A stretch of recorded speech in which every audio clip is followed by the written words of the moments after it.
you are optimizing that content so that Google can find it. Hello, writers and crafters. I'm Valerie Isan. And I'm Eric Mertz.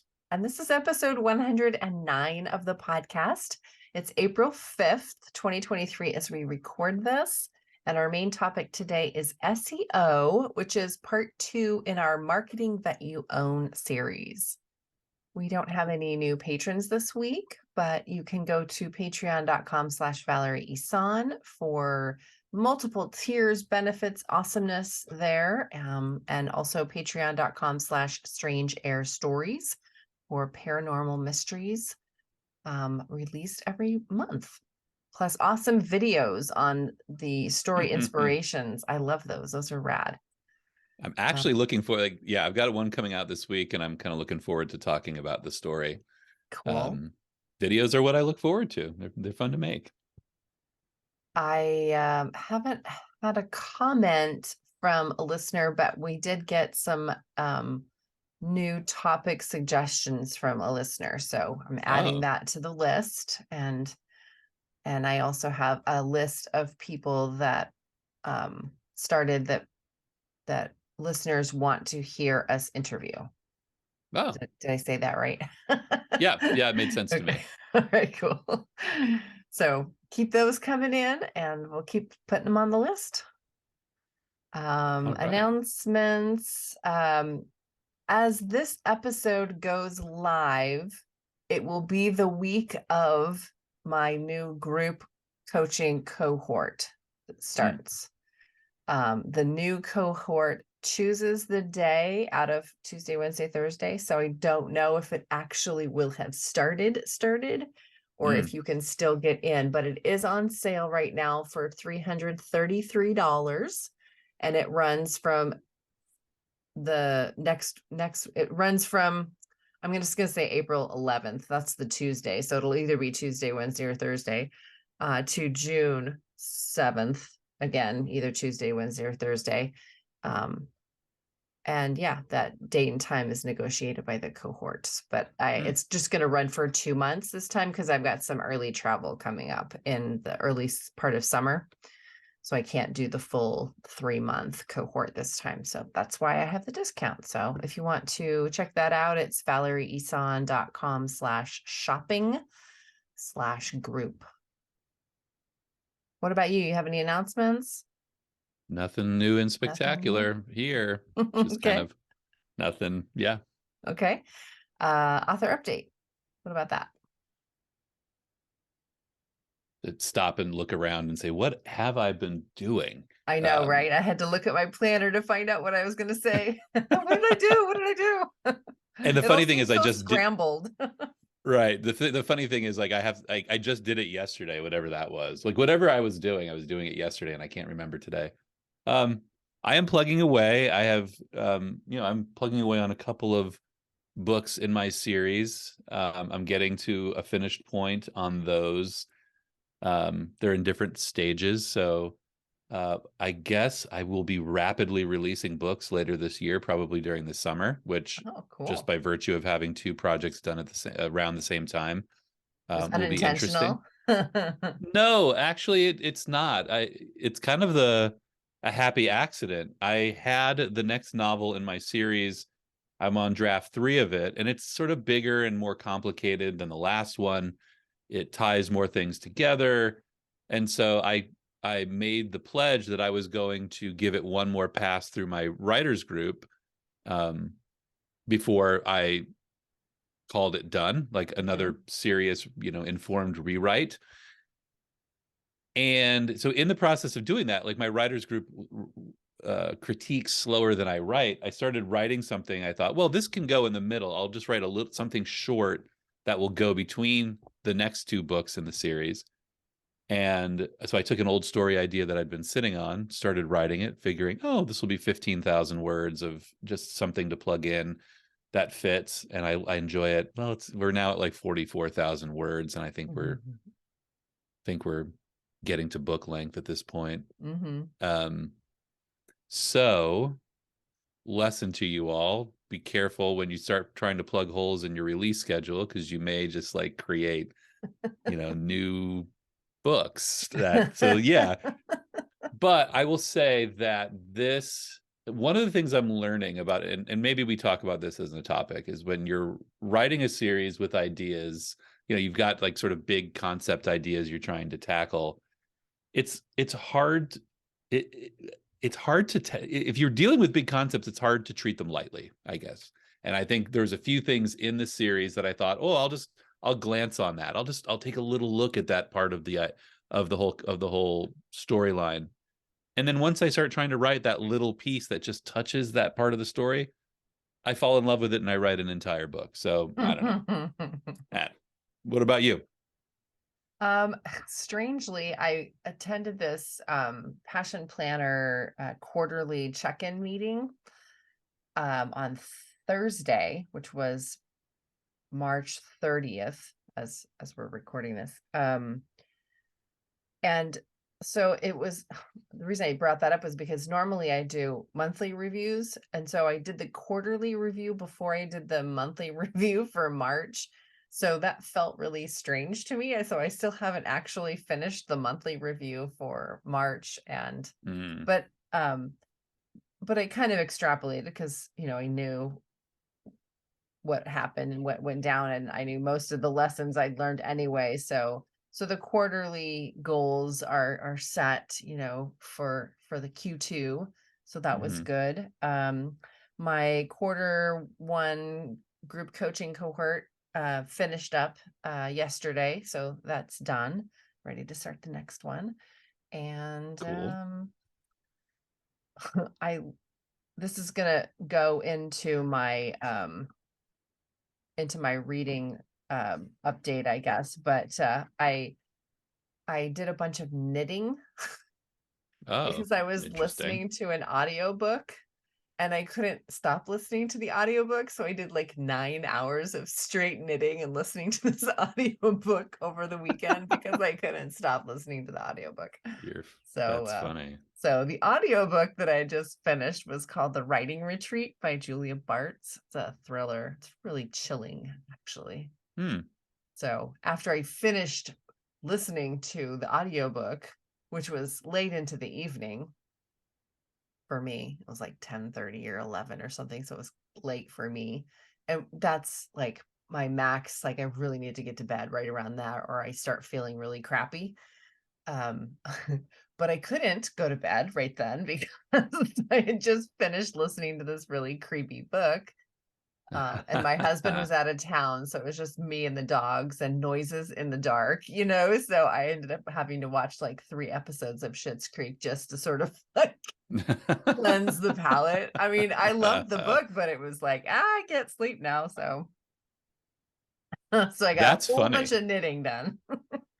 But I think there's the title of your thriller, like me, the dogs, and noises in the dark. Like Yeah. there you, right there. Ooh. Yeah. I have I mean, we're writers who have good imaginations, what was that? Was that a noise? Like Right. You created the next plot point in your own life by what just went bump outside. What are you reading? Well, I finished Fairy Tale finally. Oh. Um, in between that and what I'm reading now, I read The Wendigo, which is a short novelette by Algernon Blackwood, and it's kind of a classic horror story. And now I'm reading Hyperion by Dan Simmons, which is kind of a classic sci-fi. It was recommended by Eric Witchy. We were talking books in parallel play. It's been a while since he recommended it, but it's essentially the Canterbury Tales in space, and which I was that weird English major that really liked the Canterbury Tales. So yeah, I just started it last night. We just And recently read it too. Last month, maybe. did he like it? I think so. Yeah. Yeah. He read the second one. Isn't there There's Fall of Hyperion, and there's 4 books in the series, and I'm now like I find myself like, oh, I'm reading 3 series kind of actively, like going from one to the other to the other to the other. Is that healthy behavior? I don't know. I think it's better than reading the whole series altogether, personally. Like I can't do the binge, read 21 books in order of the series. Like it just would get way too bored. So I would, if I were reading series, which occasionally I do, but if I had 3 series that I were reading, I think that's the way I would do it. That's how you do One, it. one, one, two, two, two, three, three, three, because then I would like not start getting bored with the characters. I'd be in the different But that's stories. a sign of a good series where you're not bored with the characters, right? You'd be Well, I think that's just my maybe. personality. I Oh, don't think right. it has anything to do with the quality of the writing or the story or the characters. I think it's just, okay, that was really great. Like when you have coffee with a friend and you talk for, an hour or two, and you're like, all right, it's time to move on to the next thing. But like if I'm at my dad's Right. house, he wants me to stay the night. And if I'm not there for like 8 hours, he's upset. I like how you're equating books with friends, like and relationships. That's interesting. And what are you reading? But I mean, other than that audiobook that kept you up into Yeah, the night. another thriller. What the bleep? Yeah. I've been in this like gothic thriller weird place. I don't know why, because usually that stuff really creeps me out. But I'm reading The Black Horse by Carol Mm, Johnstone, which is that Scottish. She has a mysterious past. Her mother was mentally unwell and mm, uh believed that she was psychic, and this main protagonist believed from a young age that she was the reincarnated she was a, of a man that was murdered on this Scottish island. And so she mm. goes to the island to try to find out, how this person died, because now after her mother died, she's wondering, like, was she just, kind of crazy? Did she Mm. make me believe this, when I was 5 years old, and I just believed it because she believed it? And Oh yeah, so boy. she's kind of, looking into that. So it's cold, dark weather Oh, I love it. on a isolated Scottish island, and things that are bumping in the night, and people that are mad at her and don't want them to disturb their lifestyle, and possible murder, and yeah, so Oh gothic-y goodness. stuff. Yeah. Love it. Oh, I love it. Can't wait to hear that one ends. Yeah, I'm halfway through, I think. Yeah. Oh, cool. So you'll be done by the time we talk next time. Yeah. I'll let you know. What about um so the can you spell Wendigo? It's Wendigo. Okay, cool. That's what I wrote down. All right. I Yeah. just wanted to have it right for the show notes. And it is classic. It is just the classic sort of like Mm-hmm. horror book. It's fantastic. How was Dispatches from Anaris? I'm still reading it. I'm reading like one every couple of days when I have a few minutes to kill. I'll read one. I'm probably 5 or 6 stories into it, 7. They're good. They're really good. It reveals to me how much I don't know about um, Ursula Le Guin's universes. I mean, I've read the Earthsea books. I think I've read like another couple of books, but I haven't read the whole her whole canon. So there's a lot of books that are like referring to other things in her series and her other series that I'm like, oh, this is a cool story. I don't know what it connects to, but just fine. I mean, the writers are great, and it will inspire me to read more of her books.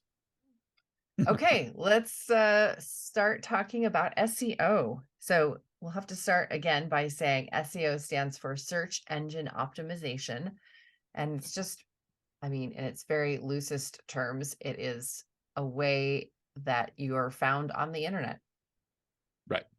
So I have a strong feeling you will be taking the lead in this conversation, and I'll just be asking you a bunch of questions because I don't know a lot about it. And I know that you hired somebody to help you optimize that SEO Right. on your own website. So Yep. maybe you could talk about like which website you're using that on, if you're doing it on both, like what are the basics Right. of where would somebody like me start when I don't even have Google Analytics, which I know I desperately should, but I don't know how to look at While I'm anything. talking about it, you need to set up Google Analytics on your website so you can start tracking. Just kidding. I'm not going to do it while you're talking. I'm going to be taking notes. So Google Analytics, Google Right. Analytics. So I've really like I love this topic, but I've also I think spent the last 2 days knowing we're going to talk about this, like trying to figure out what the best way to approach it is. And this is kind of where I came to. So search engine optimization is like we have to break down what that term means. Like search engine is Google, right? Mhm. Google essentially, when you enter a term in Google, let's just say fiction editor, science fiction, right? You're looking for a science fiction editor. That would be the term.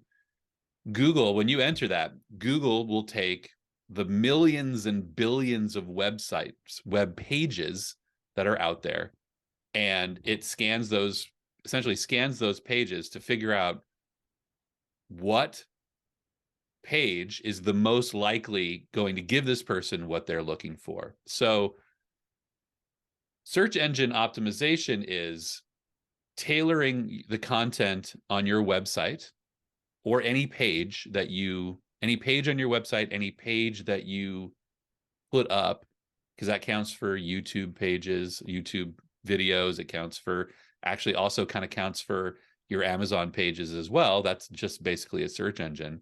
So I just want to interrupt and ask, so YouTube pages as in like the written content that's on your channel page, or are you talking about it also trolls for voice? Well, that I don't understand the voice, sort of the voice. There is some talk of whether or not um, the Google has an algorithm, right, where it, like, how it prioritizes elements on a page and how it ranks them to push things to the top.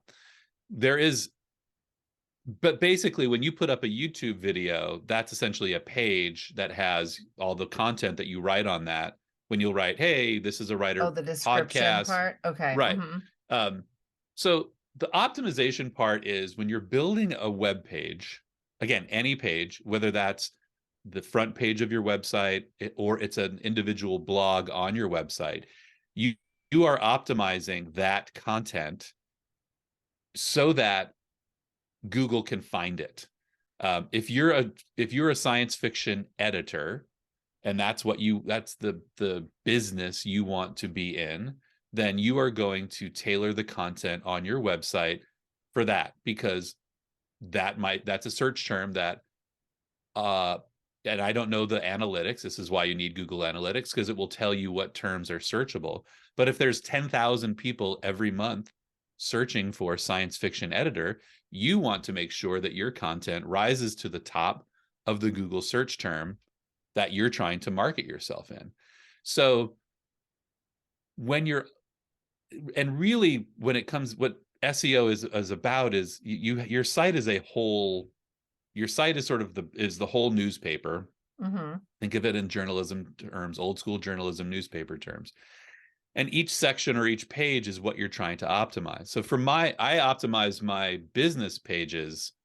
I spend a lot of time doing it. I write a blog every week for my website, and I derive the subjects of those blogs out of Google search terms that I haven't used. So I will go in, I will use Google Analytics or Google AdWords or any of um, those tools, and I'll find what's a hot search term. What are people searching for right now? For example, right now, AI writing, like, what is AI? What is AI doing? It's a huge topic. It's It's huge. actually It's everywhere. I'm kind of like blocking it out 9,000 a little bit. in the last 3 months. That term has been searched 9,000 times more than it was 3 months ago. Like, that's how Wow. hot that topic is. So for me, as a person who's writing about writing, I have to have content now that capitalizes on that because people are searching for it. Hmm. Okay. So then I know, like, I just wrote a blog for my website called What Can AI Writing Do? Right. Because what I found, the search term that works was, what can AI writing do? It's a huge topic, right? So now I have a blog on my site, or I will when my site comes up again. I'm adding new content, that is the search term. So the next time someone is asking that question, enters it into Google, I will then be hopefully one of the top websites with that answer. So this is where you, as the creator of your pages and your site, get to make decisions, right? So everybody has a different take on what AI writing can do. For me, when I wrote that article, I tailored that article to, hey, this is what AI writing can do, but also you need a real human writer for these other things, right? Because I'm a human writer. I'm marketing myself as a human writer. I tailored my content to someone who might be asking that question. Um, and that might be a little in the weeds. I think it's in just let's take a step back from that and say your site, when you're creating those search terms, you're going to find, you need to find, there's small SEO terms, let's say editor, right? Fiction editor. That's a small search term. Or sorry, that's a broad search term. You continue to broaden your site's appeal by doing search terms like science fiction editor, uh, fiction manuscript editor, fantasy fiction editor. So those are all different search terms. You could see how someone would search for science fiction editor is a different person than would search for fantasy editor. These are different authors that, who have different manuscripts they need help with. So if the way you optimize your site is you sort of figure out what's the big broad thing that I'm doing, and then you find the dozens of other search terms that fit your site, and then create individual content based on all of those more narrower search terms. And they're called long tail search terms, right? So sometimes I'll have science fiction editor, a blog that's based on that. And then I'll have science fiction editor for hire, different term, entirely different term. The best science fiction editor. So you're really kind of thinking along with, when because you're thinking of what are people going to enter into that search engine to find me. So when you are, so if the searcher is typing in, what was the last one you said? I think I said science fiction, the best science fiction editor. The best science fiction editor. Okay, so does that mean that in the content that you create, you have to have that phrase?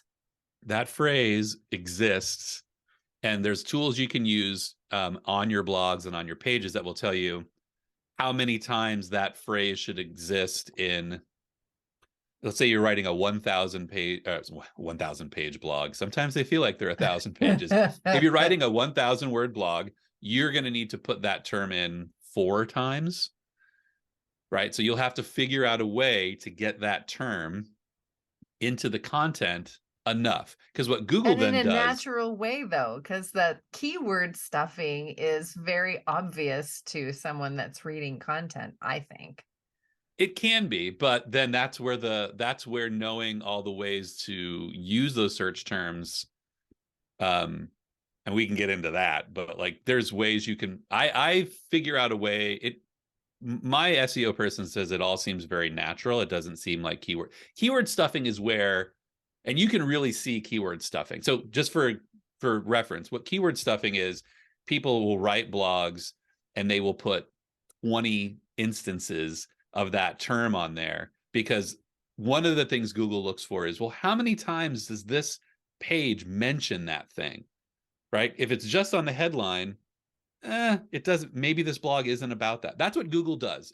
It scans your content and it says, is this really about science fiction editor?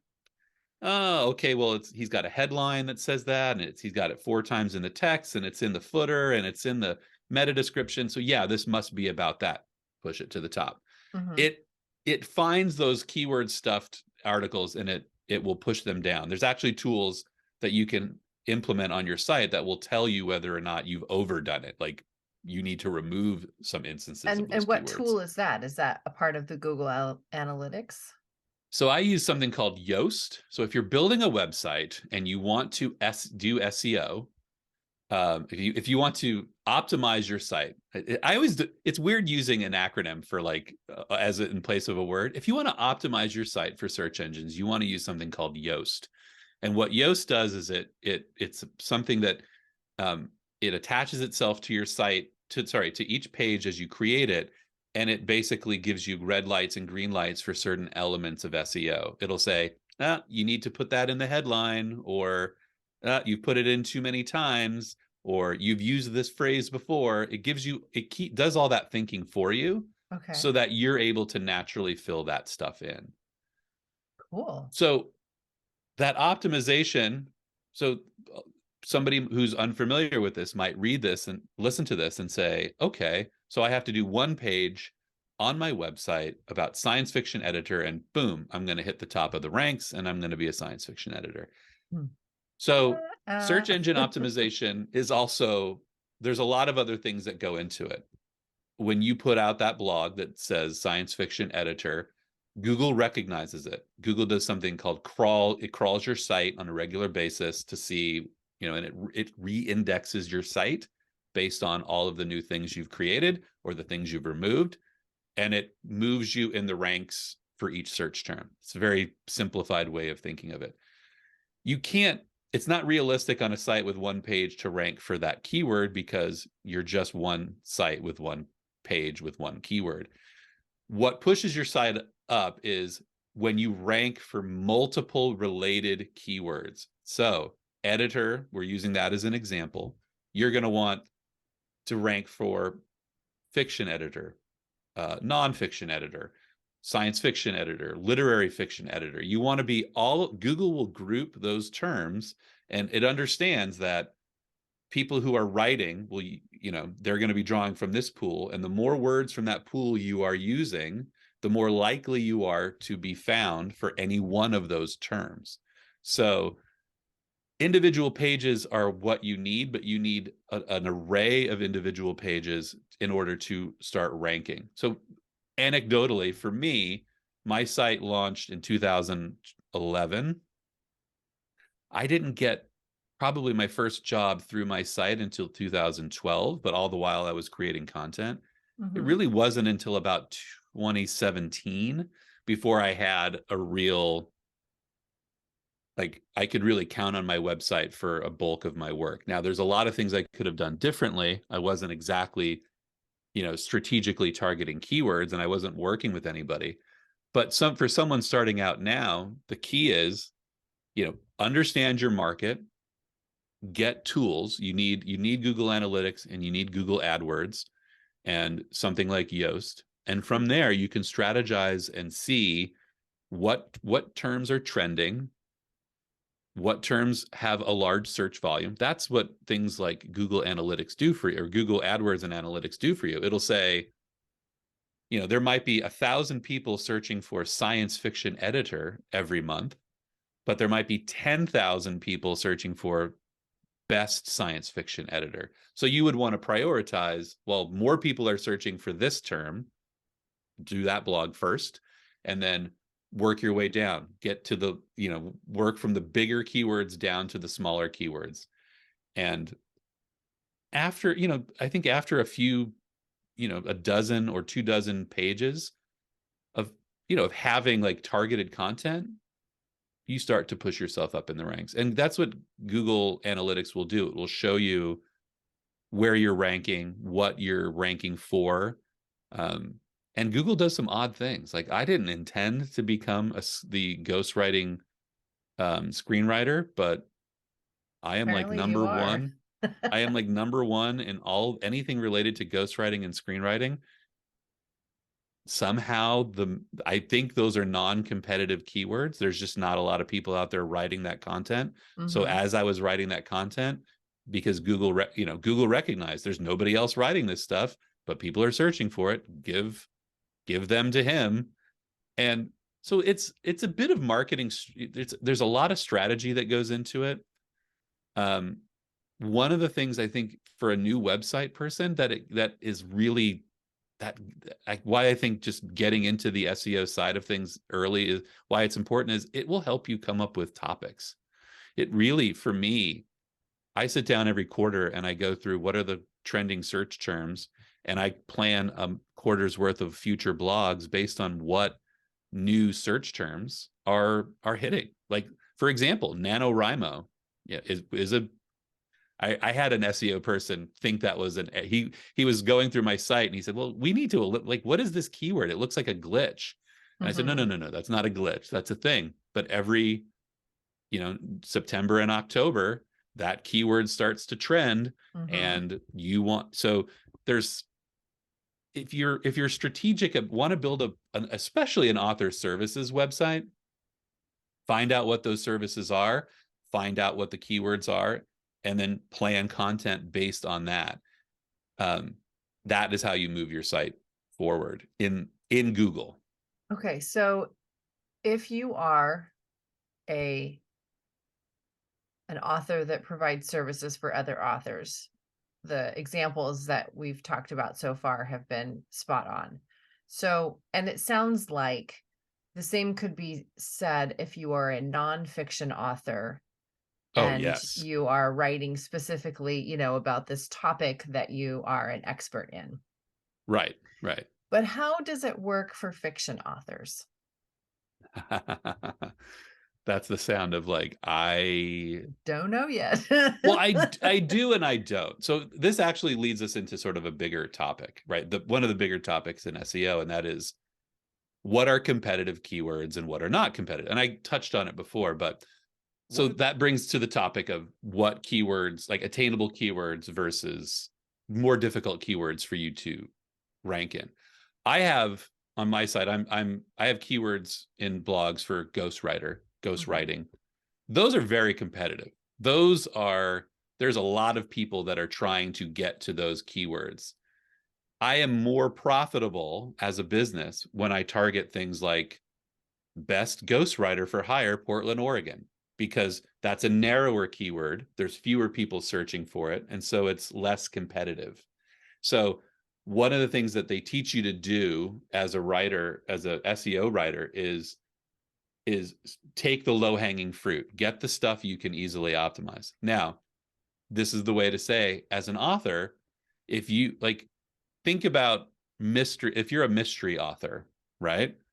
Um, mystery author is a really going to be a really competitive term. I can name 100 mystery authors and then probably 100 more, right? There's so many of them. You're Mhm. not going to, very likely you're not going to outrank someone like, I don't know, I just said I could name 100 of them and now I'm blanking on one. Like, you're not gonna beat Harlan Coben or Robert Dugani or any, and those aren't Mhm. even huge ones, right? Mhm. So you can build an author site hitting on those trying to hit on those large keywords, and that isn't probably, you're probably not going to rank for mystery author. What an author might want to do is try to find that granular niche that maybe is them. Like, I I am not optimizing my author site yet. I'm not working on that currently. When I do, I'm gonna start branding myself as an Oregon City author.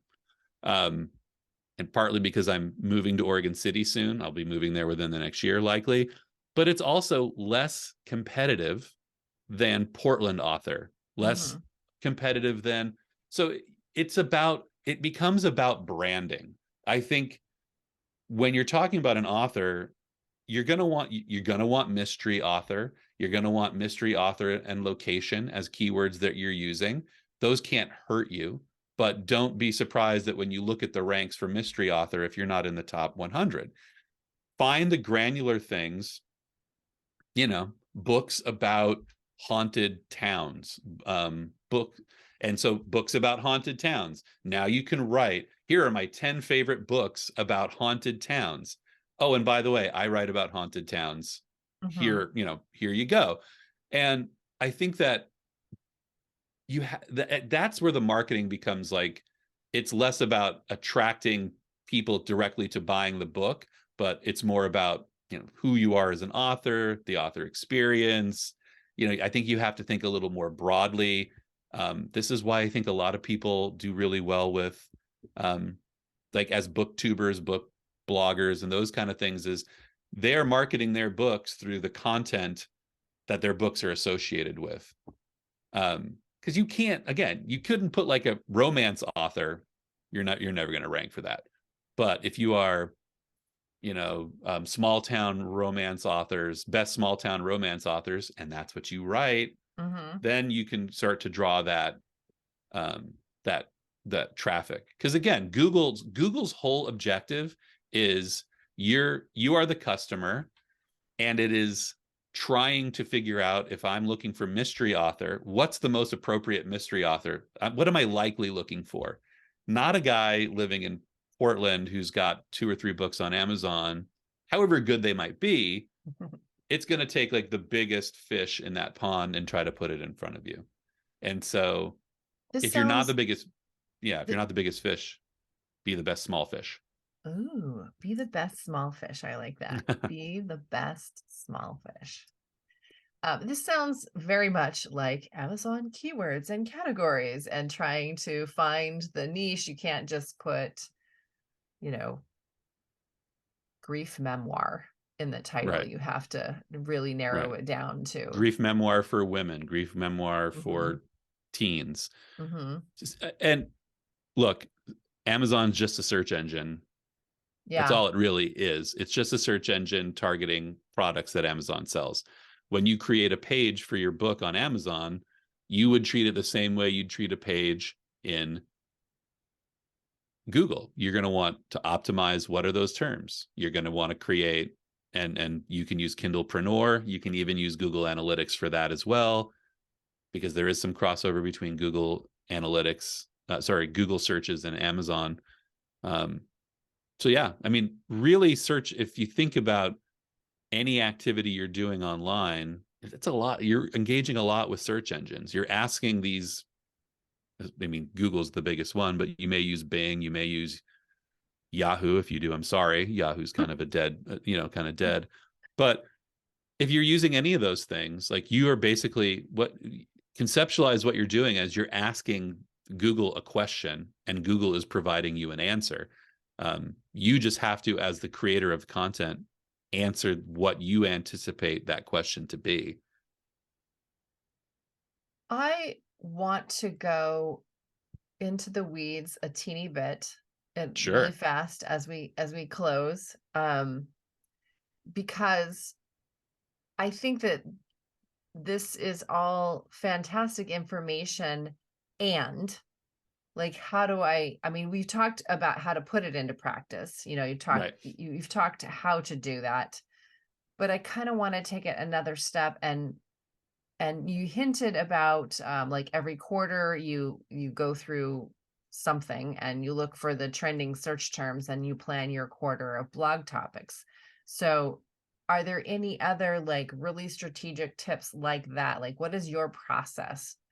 If I'm starting from total scratch, nothing, which I am, install Google Analytics, you've already told me, but then like, what's the next, what do I do? What are some next steps a person can do to get started on creating this? Because it sounds kind of overwhelming. Like, if you've had a website for years and years and years, like, do you go through all your old stuff and create SEO in that, or just start from now? Well, first off, like, by having an older website, you do have then so you might have, I'm going to compare you, I'm going to use you as an example since you're asking the question. You versus the person starting today. The person starting today might start with more optimized content. They might get their first 10 blogs out the door completely optimized and perfect. You might have a 10-year-old site with some older content that's not optimized. And actually, site age has a lot to do with what Google prioritizes, because Google will look at your site and say, oh, this site's been around for 10 years. This site's been around for 10 months. This one still has an edge. This one's been in business longer. It does that sort of old school, like, hey, it's been here forever. Let's go there. And I think that's important because all of that, my SEO, I'm going to channel some SEO consultants of the past. It is probably best for you to just start that habit today, and not to look back at that other stuff, because that other stuff, whatever search terms you are using, you used in there, whatever Google's using to rank you, I wouldn't mess with that because it's already doing something. And every consultant I ever worked with said, let's get 10 fresh blogs on the site with really fresh content and let that other stuff do what it's doing. Once you've built that new stuff up, you can go back and retarget it. Republishing blogs does count as new content.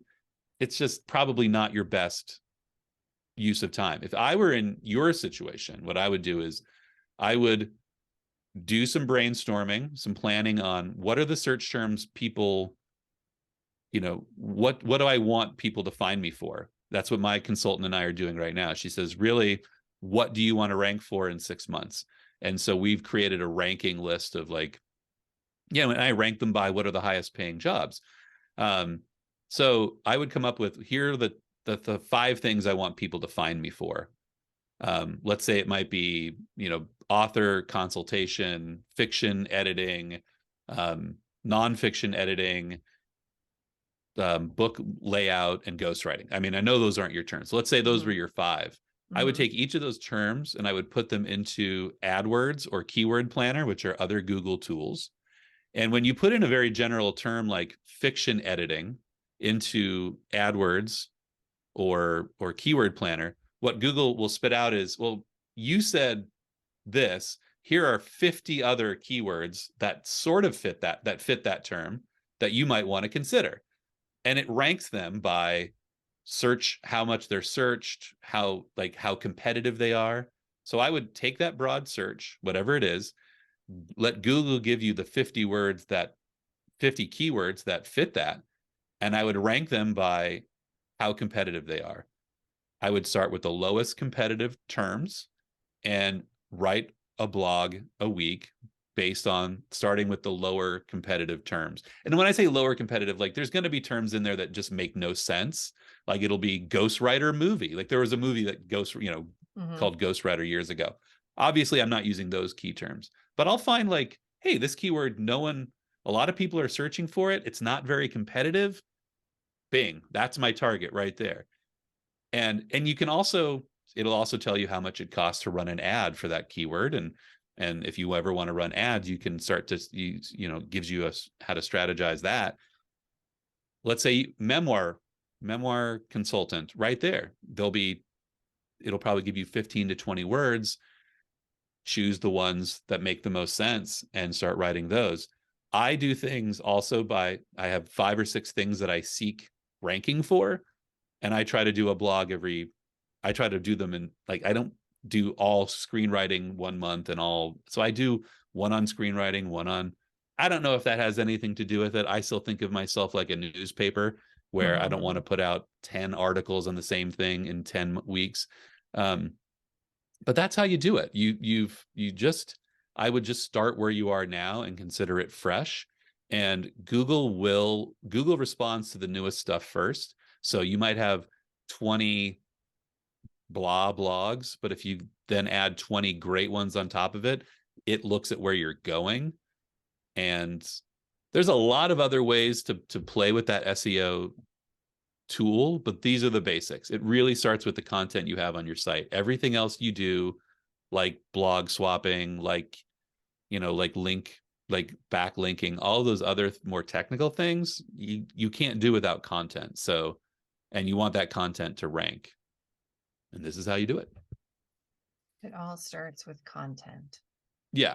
So like there's further strategies for SEO that's beyond the page. But you can't do those without stuff to link to. You can't, you have to have content to then broaden your SEO appeal. And we could always talk about what those things are as well. Like this is why people swap blogs, or this is why people, want links to things.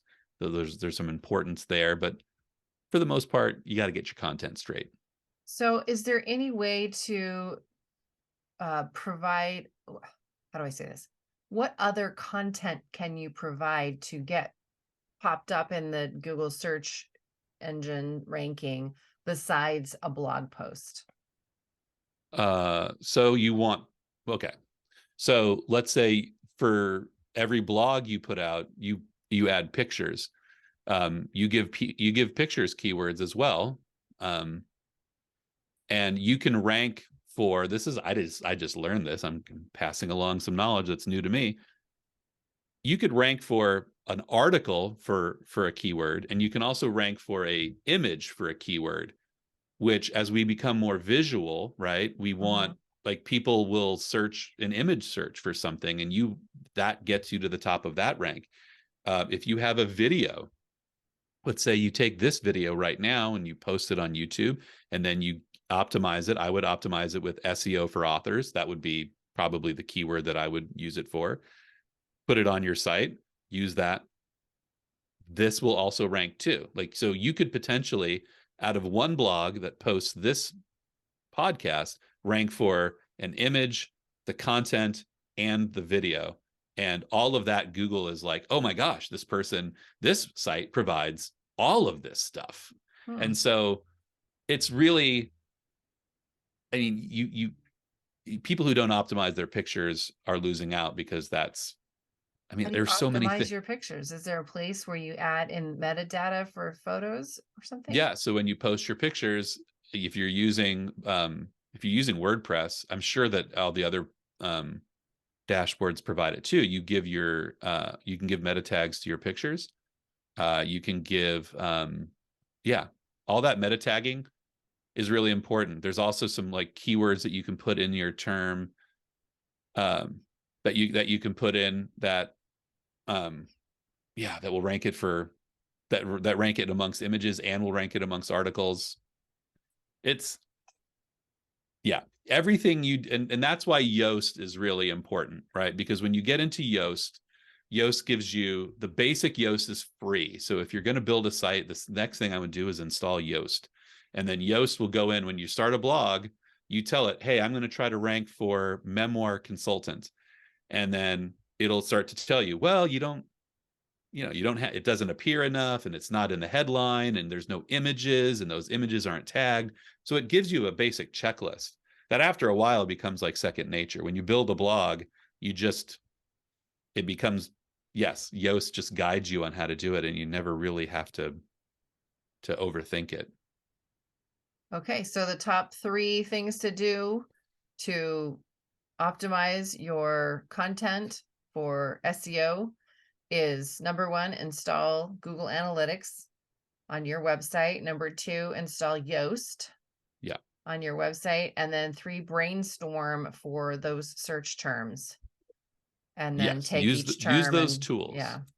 Use the tools to find the keywords, and it'll start to make, once you look at it, it'll make sense. You'll give it a term, it spits out, 50% of the terms are great, 50% of the terms don't make sense. So you take the ones that make sense and just, figure out. And it's easy to see. You can see where a lot of people are searching for this and not a lot of people are posting about it. It That's what sounds you like want to do. exactly like what Publisher Rocket does, but for Yes. Yeah. book, instead of just all of Google. Yeah, easy keywords. And if, like I said in the last one, if anybody wants to shoot me an email or shoot me, I'll talk to somebody about this. I think it's really valuable. I think and look, let's end with this, right? Mhm. Like, SEO consultants are expensive, and there is a lot you can do before you need that person. Mm. I think you can, with the information you get from me or some reading. There's some great blogs out there about that just do SEO. The Hoth is a great blog about it. SEO Rush is another one. They're great blogs. They just provide free content for you to understand how SEO works.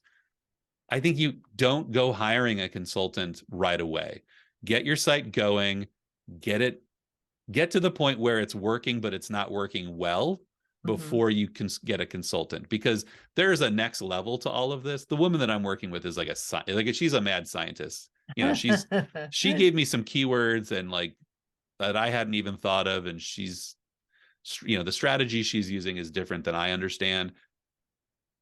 You don't need that person right away. Mhm. So I would say wait till it works before you hire somebody, because that person will just help you make it work better.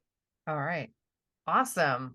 Thanks for talking me through that. I feel inspired to at least install Google Analytics. And Yoast, get Yoast on And there. Yoast. Okay, yeah. Those all seem like they would be easy peasy things to do for Yes. any website. All right. And I like that we also touched on fiction because I think a lot of SEO stuff does get talked about for nonfiction topics, Yeah. and business, but like it's really hard to translate that to fiction. But I like your ideas there too. So Yeah. awesome.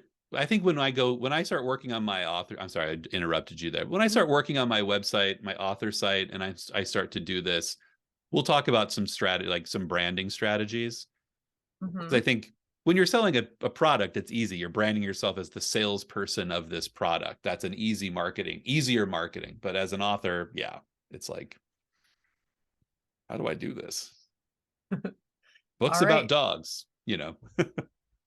So next week we are going to be talking about marketing from the ground up, kind of like taking all of these pieces and I don't know, kind of like a game plan, it sounds like. And yeah, I'm excited about that one, how this all fits together, and we'll see you Me next too. week. See you next week. All right, happy writing. Bye bye. Bye bye.